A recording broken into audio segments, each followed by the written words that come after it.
Good morning everyone. Basa tayo ng Bible guys.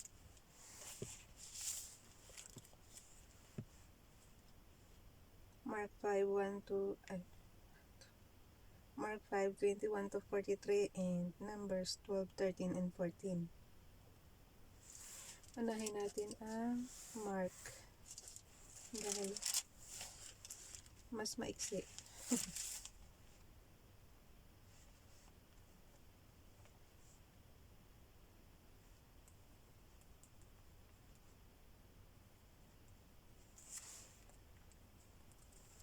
Jesus heals a bleeding woman and restores a girl to life. When Jesus had again crossed over by boat to the other side of the lake, a large crowd gathered around him while he was by the lake. Then one of the synagogue rulers named Jairus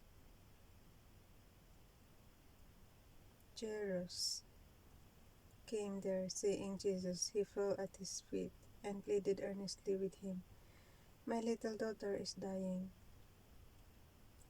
Please come and put your hands on her so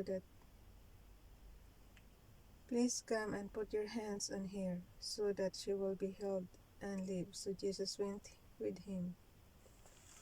A large crowd followed and pressed around him, and a woman was there. Parang ini-imagine mo, no? Makakilos ka ba ng maayos kung ganun karami lagi ang crowd? And a woman was there who had been subject to bleeding for 12 years. She had suffered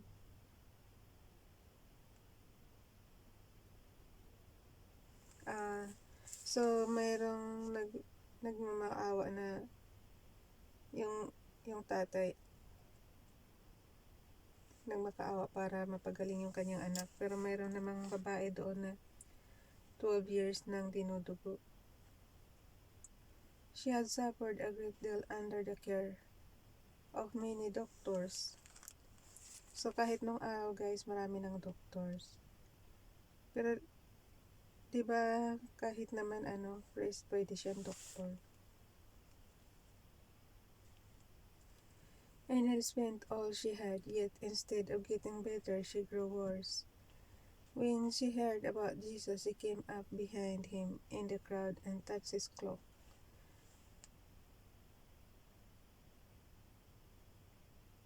Because she thought, if I just touch his clothes, I will be healed. So nasa pananampalataya niya na gagaling siya kapag nahawakan niya yung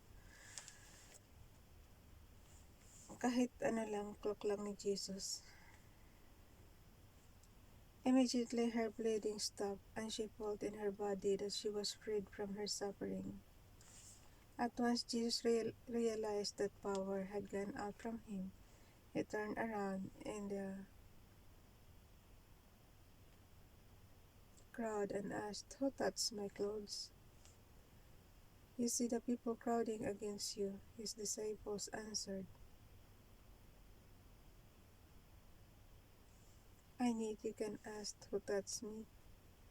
But Jesus kept looking around to see who had done it. Then the woman, knowing what had happened to her, came and fell at his feet, and trembling with fear, told him the whole truth. He said to her, "Daughter, your faith was..." Sabi na sa'yo yung faith lang ang nakaka-healed. "Daughter, your faith has healed you. Go in peace and be freed from your suffering." So naramdaman ni Jesus na yung nawawala, yung may lumabas na power sa kanya. Kaya siya nagtanong kung sino yung humawak sa damit niya. While Jesus was still speaking, some men came from the house of Jairus, the synagogue ruler. "Your daughter is dead," they said. "Why bother the teacher anymore?" So nagsabi na patay na raw yung anak. Ignoring what they said, Jesus told the synagogue ruler, "Don't be afraid, just believe." Maniwala lang daw. Sabi na sa inyo guys, ang pananampalataya natin paniniwala ang siyang nakakagaling ng sakit. Siyempre prayers din. He did not let anyone follow him except Peter, James, and John, the brother of James. When they came to the home of the synagogue ruler, Jesus saw a commotion with people crying and wailing loudly. He went in and said, ito yung nabasa na rin natin guys, na sabi na tutulog lang yung bata. Ayan, mayroon. Bakit po paulit-ulit lang po yung kwento?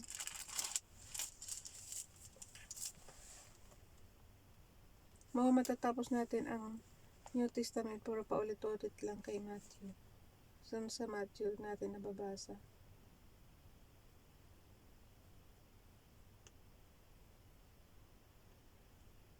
So, ibig sabihin, ang foundation ng si Matthew, kasi doon natin nabasa yun. Kaya lang, ang lagi kong tanong, nag-end kasi si Matthew sa sa yung nabuhay si Jesus ng 3 days.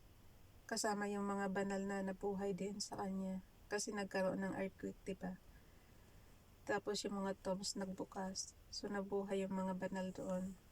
Sumama na sa city. Tapos, si Jesus naman, ang huling niya is yung nakipagkita siya sa mga disciples niya. Doon nag-end. Hindi na, wala nang kwento after ng pakikipag-usap niya sa mga disciples. After niya mabuhay. So, yun na hinto doon. Marami din kulang Wala yung sa teenager niya. Ayan. Yun ang gusto ko talaga malaman. Kasi itong mga to, nabasa na natin to guys Crying and wailing loudly, he went in and said to them, hindi, reaction ko lang yun kasi sa nabasa natin.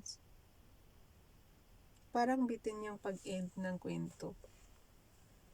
Kasi ang tanong natin doon, nasaan na si Jesus ngayon after niya kasi nabuhay nga siya, diba? Nasaan na si Jesus ngayon? Hindi naman pinakita ulit yung pag-akyat niya sa taas. Katulad kay Elijah ba? Diba si Elijah, na yun? Tinangay din siya ng alapaap. Tapos hindi na nakita. So doon din nagtapos yung kwento ni Elijah, diba?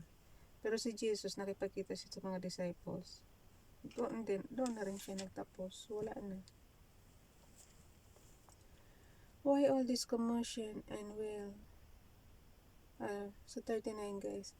He went in and said to them, why all this commotion and wailing? The child is not dead but asleep. But they laughed at him. After he put them,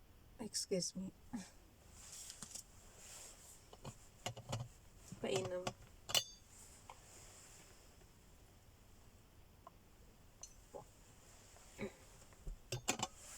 Kahit sa pagbabasa, pumipihok tayo.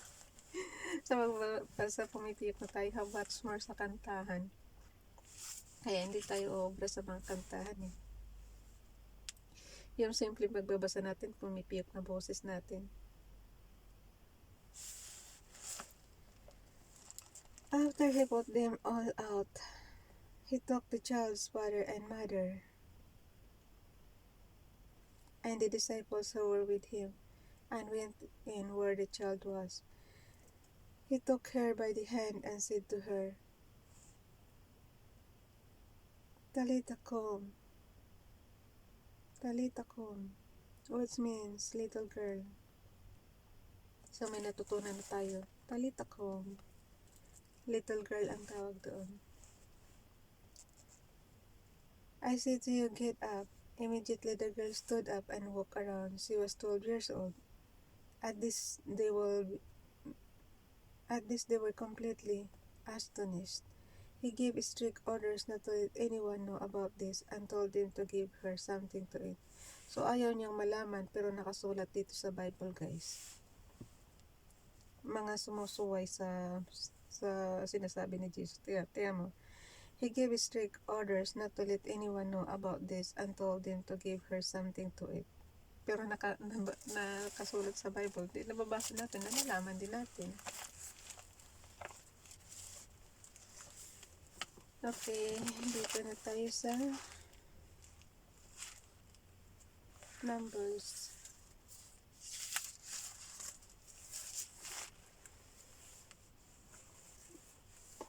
Parang ano lang yan eh. Ano ba yung kwento na ayaw din ipaalam ni Jesus? Yung leprosy. Pinapapunta siya dun sa mga pare para mag-operate. Ginawa, hindi pumunta. Ano lang din. Binalita ng husto. Yung mga sumusuway ba? Dito rin, sumusuway din sila. Kasi nalalaman din natin.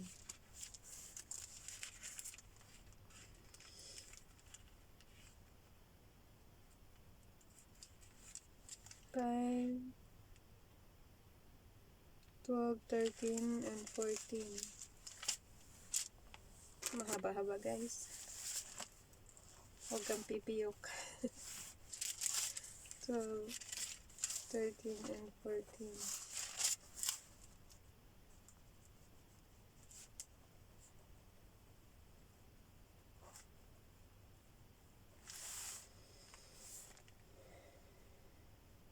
Miriam and Aaron opposed Moses. Miriam and Aaron began to talk against Moses because of his Cushite wife. Ilan ba ang wife ni Moses?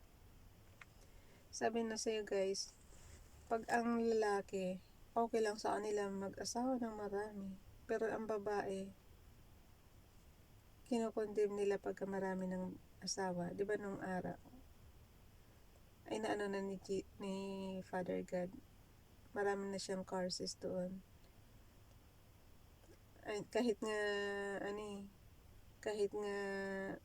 yung husband may ano lang ng jealousy. Dadalhin na niya yung asawa niya sa pare. Tapos may gagawin na yung pare painom yung tapos yung offering. Ganun siya ka bigat sa babae. Pero dito sa lalaki, kahit ilan asawa nila, okay lang. Miriam and Aaron began to talk against Moses because of his Cushite wife. For he had married a Cushite. Has the Lord spoken only through Moses? They asked. Hasn't he also spoken through us? And the Lord heard this. Now Moses was a very humble man, more humble than anyone else on the face of the earth. At once the Lord said to Moses, Aaron, and Miriam, come out to the tent of meeting, all three of you. So the three of them came out. Then the Lord came down in a pillar of cloud. He stood at the entrance of the tent and summoned Aaron and Miriam. When both of them stepped forward, he said, listen to my words. When a prophet of the Lord is among you, I reveal myself to him in visions. I speak to him in dreams, but this is not true of my servant Moses. He is faithful in all my house. With him I speak face to face, clearly and not in riddles. This is the form of the Lord. Why then were you not afraid to speak against my servant Moses? So yun.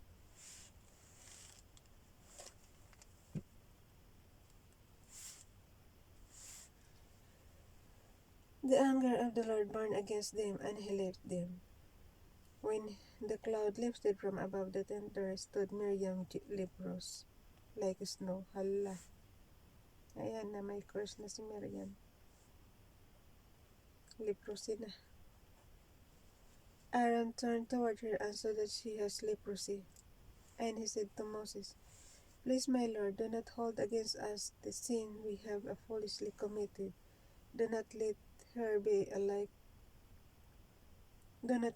like a stillborn infant coming from its mother's womb, with its flesh half eaten away.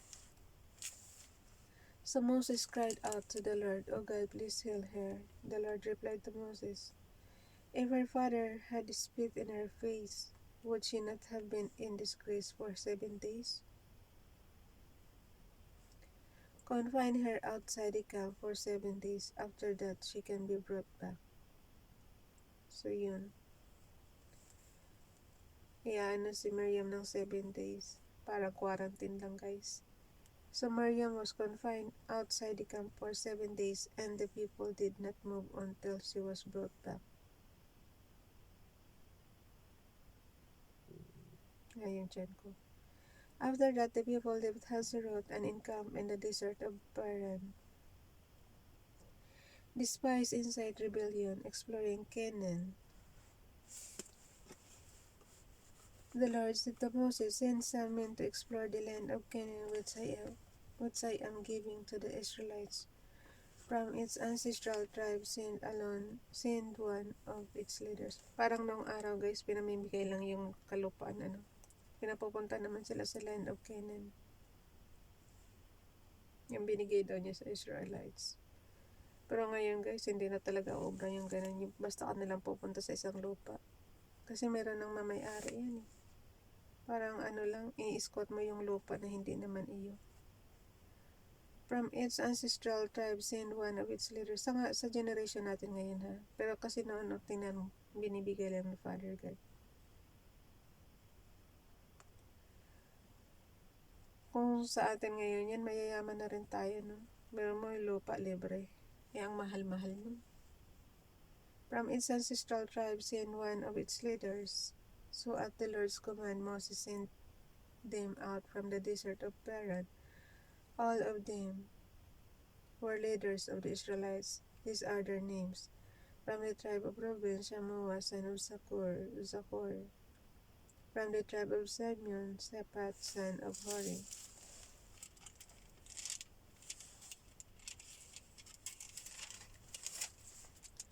From the tribe of Judah, Caleb, son of Jephunneh. From the tribe of Issachar, Egal, son of Joseph. From the tribe of Ephraim, Hoshea, son of Nun. Oh, akala ko madre yung Nun. Yung pala, name pala yun. Nagkamali pa tayo ng reaction nung nakaraang araw.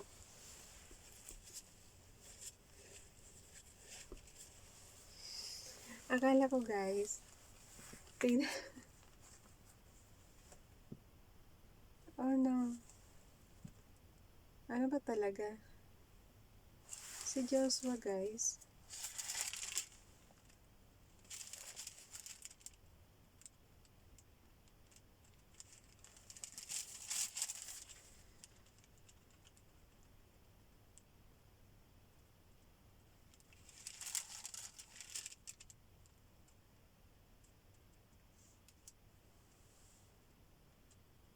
Wala eh.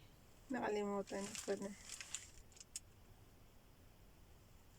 Hindi ko alam kung saan yan. Basta nabasa natin son of.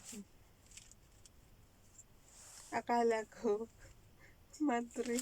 Pangalan pala guys. Ano ba yun? From the tribe of Ephraim, Hoshea, son of Nun. So ibig sabihin si Hoshea, kapatid ni Joshua.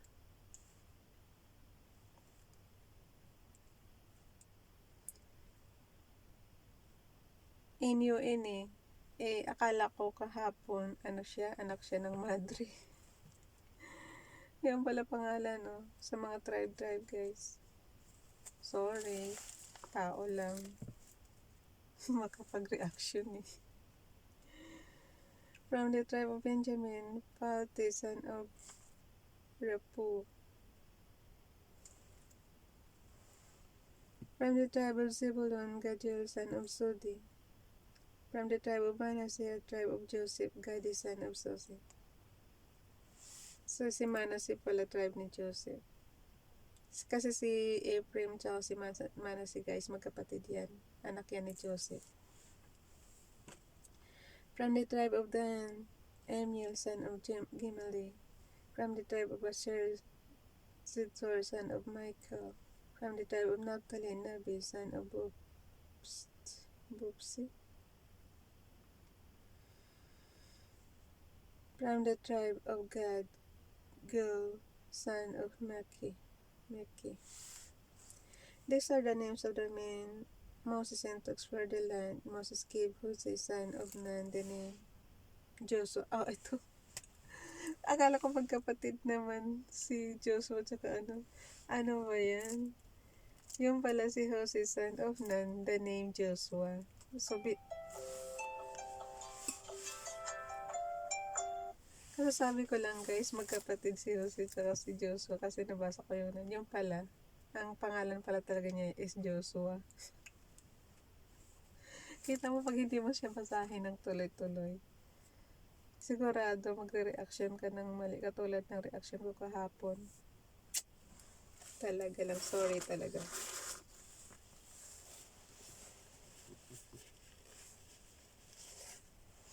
So ngayon pala si Jose pala is ang pangalan niya is Joshua kasi guys ito yung 8 ni Moses, diba? When Moses sent them to explore Canaan, he said, go up through. Ewan ko ba ba't bago-bago yung mga pangalan nila? Jose pero naging Joshua siya. When Moses sent them to explore Canaan, he said, go up through the Negev.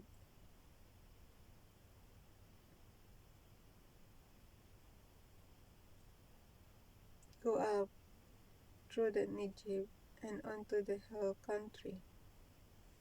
See that the land is like, and whether the people who live there are strong or weak, few or many. Ay, bakit po? Sasakupin nyo? What kind of land do they live in? Is it good or bad? So, ibig sabihin, dumadayo sila. What kind of towns do they live in? Ang ibig ko sabihin guys, may mga nakatira na sa pupuntahan nila. And the unwalled or fortified? How is the soil? Is it fertile or poor? Are there trees on it or not? So, ang ibig ko sabihin, bakit sila lang ang nasusulat sa Bible?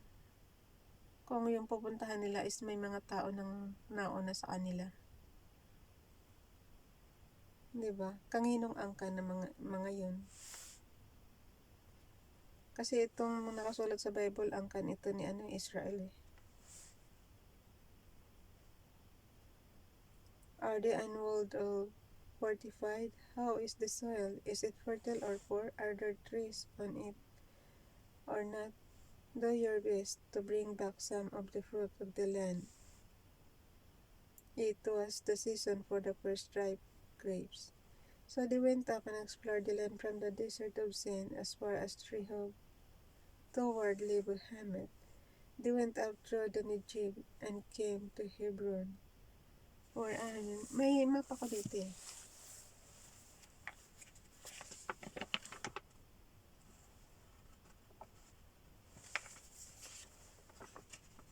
Saan yan?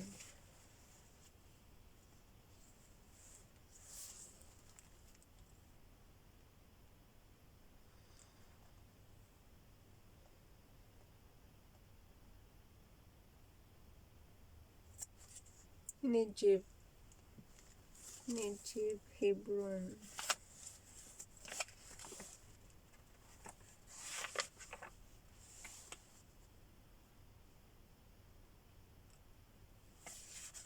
Ito yung Sinai guys, oh. Mount Sinai. Desert of Sin. So, nandito sila sa Desert of Sin. Tapos, pinag-go up sila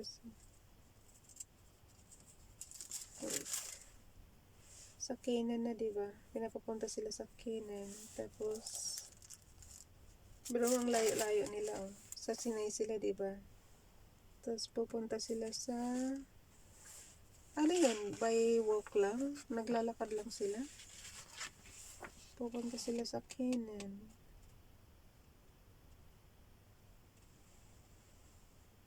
Desert of Sin, Araba, Desert of Edom. Puro pala desierto yung mga yun. Nasaan na yung Negev? Sa Canaan muna, sa Canaan. Ito yung mga yung kay Judah, Manasseh, Simeon. Malalaki rin guys, yung mga nila. Ephraim, yung 12 tribes. Ba't napunta tayo sa mapa? Hindi, titingnan ko yung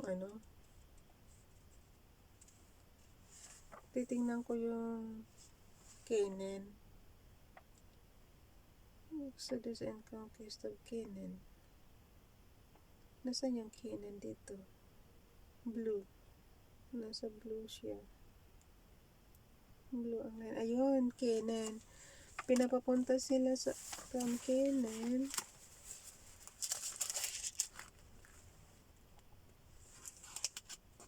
Since I mean to explore the land of Canaan.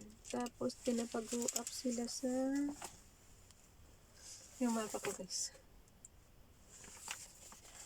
Pinapag-go up sila sa...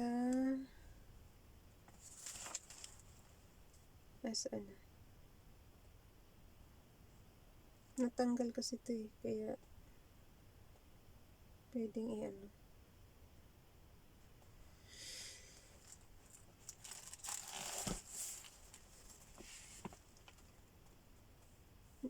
They went up from Egypt and came to Hebron. Canaan. Wala naman, guys. Ano lang siya. Bashan, Kadesh, Hazor, Seok, Mount Tabor, Mount Gilboa, Shechem. Saan ba yung ano? Egypt, tsaka Hebron.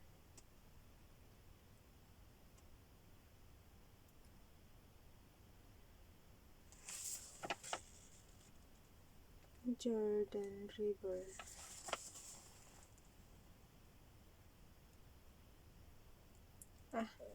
Bala, di ko makita, guys eh. Pero mo sa Mount Sinai sila galing, di ba? Tapos umakyat sila papuntang Canaan. Pag umakyat pa sila ng umakyat, Bashan na. Hindi ko makita yung ano, guys eh. Yung Kadesh.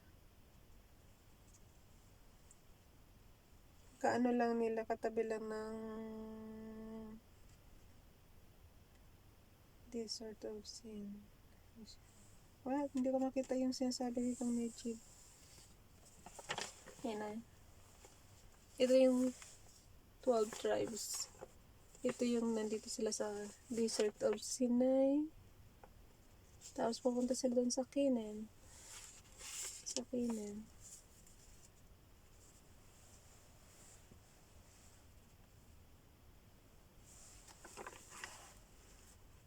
Okay na. Ayan mo na.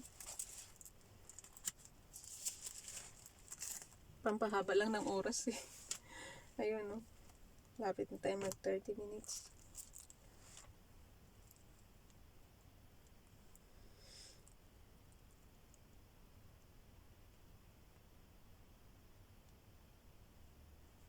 Kaya ang ibig ko sabihin, paano na lang yung mga unang nakatira doon, Father God, ang mangyayari? Sasakupin nila Moses?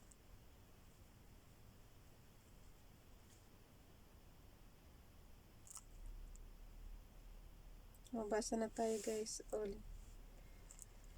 Nandito na tayo sa Hebron, where Ahiman, Shishai, and Talmai, the descendants of Anak, lived. Hebron had been built 7 years before Zoan in Egypt. When they reached the valley of Eshcol, they cut off a branch bearing a single cluster of grapes. 2 of them carried it on pole between them, along with some pomegranates and figs. The place was called the Valley of Eshcol, because of the cluster of grapes the Israelites cut off there. At the end of 40 days, they returned from exploring the land. Ang tagal ah. Report on the exploration. They came back to Moses, Aaron, and the whole Israelite community at Kadesh in the desert of Paran. Kadesh, Paran. Ayun. Nakikita ko yung Kadesh. Kadesh Barney. Desert of Paran.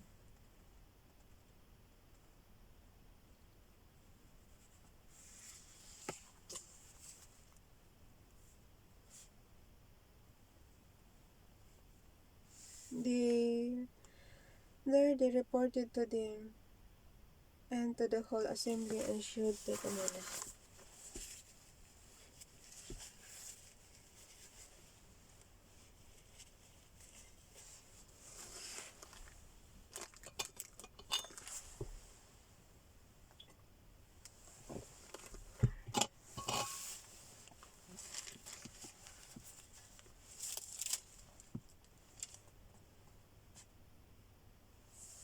them the fruit of the land. They gave Moses this account. We went into the land to which you sent us, and it does flow with milk and honey. Here is its fruit, but the people who live there are powerful. Sabi na si guys, may nakatira na eh. And the cities are fortified, are very large. We even saw descendants of Enoch there, the Amalekites live in the Negev, the Hittites, Jebusites, and Amorites live in the hill country, and the Canaanites live near the sea and along the Jordan. So may mga nauna na kina Moses. Then Caleb silenced the people before Moses and said, "We should go up and take possessions of the land, for we can certainly do it." Ay, nako. But the men who had gone up with him said, "We can't attack those people, they are stronger than we are." And they spread among the Israelites bad report about the land they had explored. They said, "The land we explored devours those living in it. All the people we saw there are of great size. We saw the Nephilim there. The descendants of Enoch come from the Nephilim. We seem like grasshopper in our own eyes, and we look the same to them." The people rebel. That night all the people of the community raised their voices and wept aloud. All the Israelites grumbled against Moses and Aaron, and the whole assembly said to them, "If only we died in Egypt, or in this desert. Why is the Lord bringing us to this land only to let us fall by the sword? Our wives and children will be taken as plunder. Wouldn't it be better for us to go back to Egypt?" And they said to each other, "We should choose a leader and go back to Egypt." Then Moses and Aaron fell face down in front of the whole Israelite assembly gathered there. Joshua son of Nun and Caleb son of Jephunneh, who were among those who had explored the land, tore their clothes and said to the entire Israelite assembly, "The land we passed through and explored is exceedingly good. If the Lord is pleased with us, he will lead us into that land, a land flowing with milk and honey. I will give it to us. Only do not rebel against the Lord, and do not be afraid of the people of the land, because we will swallow them up." Nako po, kaya pala uso noong araw yung war, dahil sa lupa. "Their protection is gone, but the Lord is with us. Do not be afraid." So paano na yan? Iniwan niya yung sa Sinai. Ang laki-laki niyan.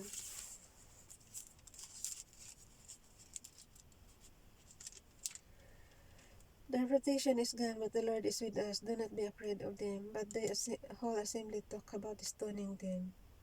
Then the glory of the Lord appeared at the tent of meeting to all the Israelites. The Lord said to Moses, "How long will these people treat me with contempt? How long will they refuse to believe in me? In spite of all the miraculous signs I have performed among them, I will strike them." Nalayari kayo.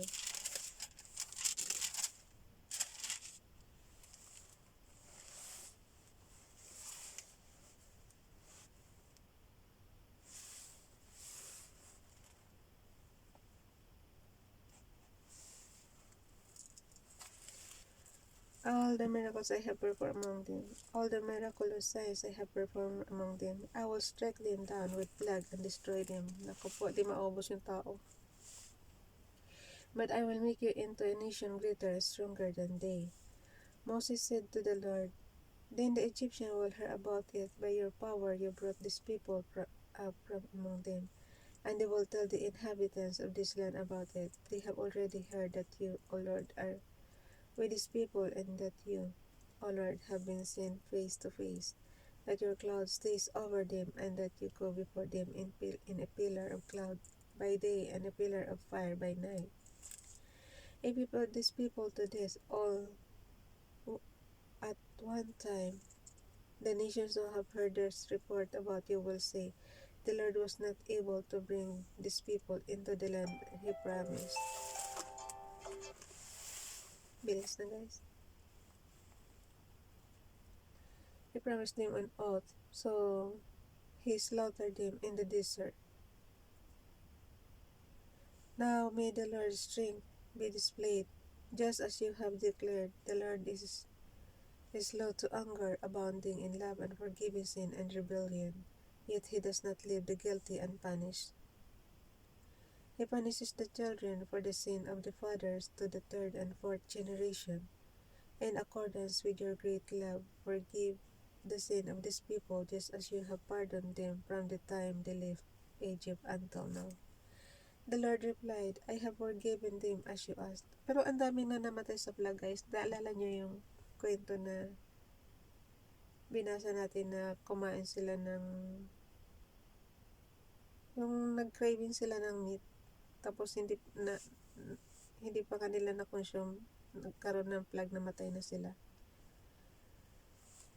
Nevertheless, as surely as I live and surely is the glory. Kaya marami na rin nabawas doon sa mga slave ng Egypt dati na lumaya na. Dala-dala ni Moses ngayon. Nevertheless, as surely as I live and as surely as the glory of the Lord fills the whole earth. Nakalagay sa verse 20, guys. The Lord replied, I have forgiven them as you asked. Nevertheless, as surely as I live and as surely as the glory of the Lord fills the whole earth. Not one of the men who saw my glory and the miraculous signs I performed in Egypt and in the desert, but who disobeyed me and tested me 10 times, not one of them will ever see the land I promised on oath to their forefathers. No one who had treated me with contempt will ever see it. Kasi nga ayaw nilang sumunod. Kasi nga powerful daw yung mga nandoon. Kaya pala uso talaga ang war dati.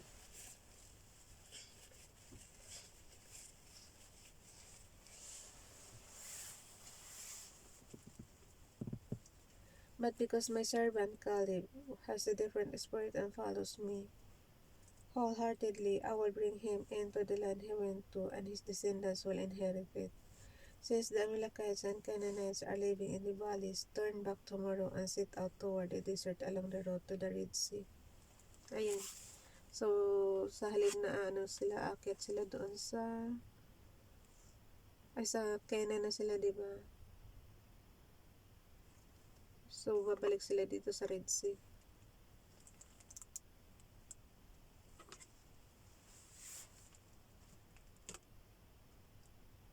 Dadaanan nila is Moab, Edom, Midian. Anak ko, nasulatan ko na yung mapa. Yung ballpen ko. Hala guys, bilis na.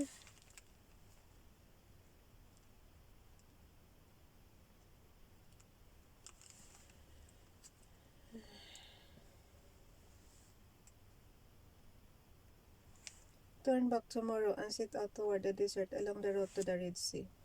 The Lord said to Moses and Aaron, how long will the wicked community grumble against me?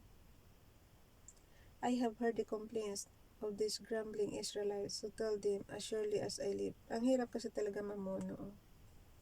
Kawawa naman sila Moses. So tell them, as surely as I live, declares the Lord, I will do to you the very things I heard you say. And this desert your bodies will fall, every one of you 20 years old or more, who was counted in the census and who has grumbled against me. Not one of you will enter the land I swore with afflicted hand to make your home except Caleb son of Jephunneh and Joshua son of Nun. As for your children that you said would be taken as plunder, I will bring them in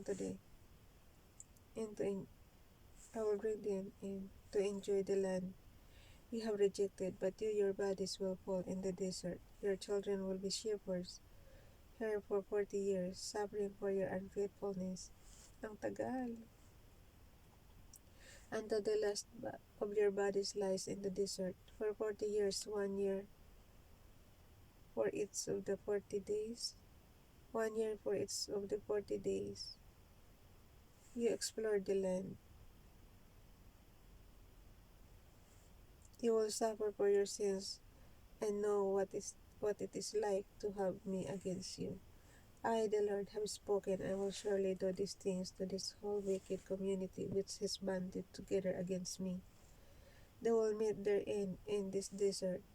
her, they will die. So, mamamatay sila doon. Ang ano lang is, yung angkan lang nila Joshua, tsaka ni Caleb, tsaka sila Moses, syempre. So, marami nang nalagas. Paano pa sila makikipaglaban dito sa ano? So, the men Moses had sent to explore the land, who returned and made. So, the men Moses had sent to explore the land, who returned and made the whole community grumble against him by spreading a bad report about it. These men responsible for spreading the bad report about the land were struck down and died of a plague before the Lord. Ayun. Of the men who went to explore the land, only Joshua son of Nun and Caleb son of Jephunneh survived. Ayun. So, namatay yung kasamahan nila Joshua, yung pinadala niya.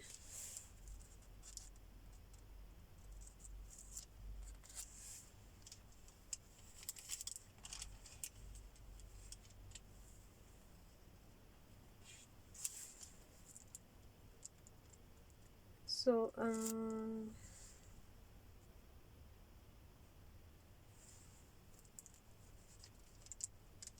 ang naano lang si Joshua, so yung ano lang ni Joshua. So, si Caleb. So, yung tribe lang ng number 6. Basahin niyo yung numbers ng 13, verse 6, tsaka verse, nasaan si Joshua? Verse 8. Yun lang ang nabuhay, guys. Yung tribe ng 1, 2,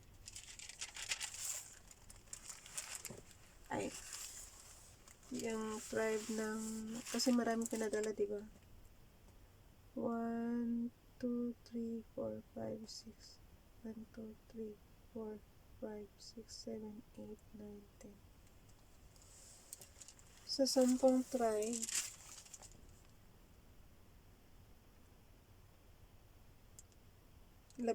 sa 12 tribe, 2 tribe lang ang nabuhay. Yung tribe lang ni Judah, ni Judah, kay Caleb yun, si Caleb yun, tsaka si tribe ni Ephraim, si Joshua, yung Hoshi. So, yun. Kawawa naman yung iba, 10 tribe, namatay.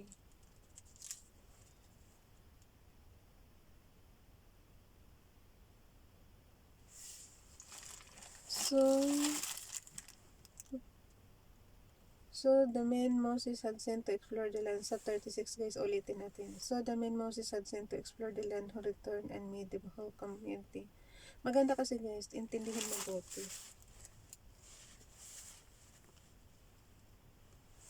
Maganda kasi, guys, intindihin mabuti yung kwento. So, kung ilan na lang yung natira na konti na lang yung dalawang tribo na lang ang na dala-dala ni. Ibig sabihin kasi yung pamilya noon nung pinadala, yun ang namatay. So, 10 pamilya yun. So, the men Moses had sent to explore the land, who returned and made the whole community grumble against him by spreading a bad report about it. These men responsible for spreading the bad report about the land were struck down and died of plague before the Lord. So, 10 yun, guys. Of the men who went to explore the land, only Joshua son of Nun and Caleb son of Jephunneh survived. Biro mo yun. Kaya balikan nyo yung 13, verse 6. Verse 6 up to 15. Verse 6. Verse 4. Verse 4 to 15. Doon nyo man lang mga pangalan.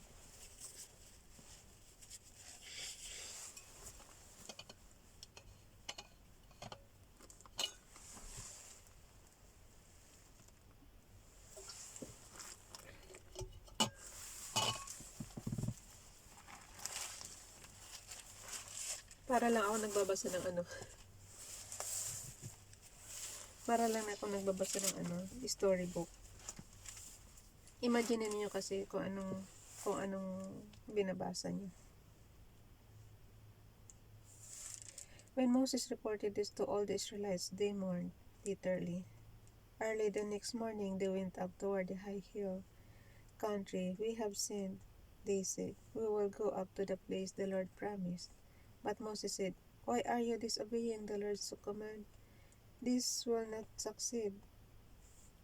Do not go up because the Lord is not with you.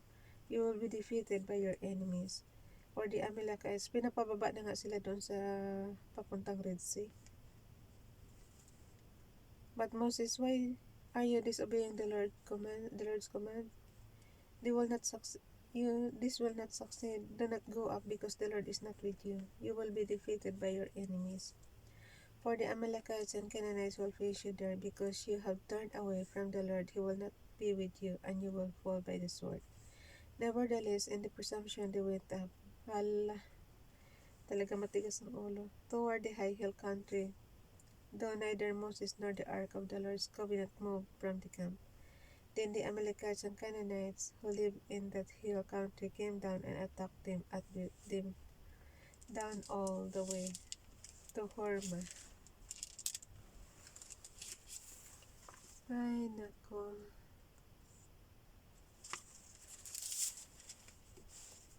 Wandering in the deserts. Tapos na pala guys eh. Nakalagay dito, wandering in the deserts. Yung pinaka-footnotes niya. After the disobedience and unsuccessful attempt to enter the promised land, the Israelites were condemned to wander 40 years in the desert. Even in the midst of this punishment, the people continued to rebel, and thus God continued to punish them. But the hearts of the people remained hard and rebellious. Hard hearts toward God may bring similar calamity to us. So yun. Bye everyone.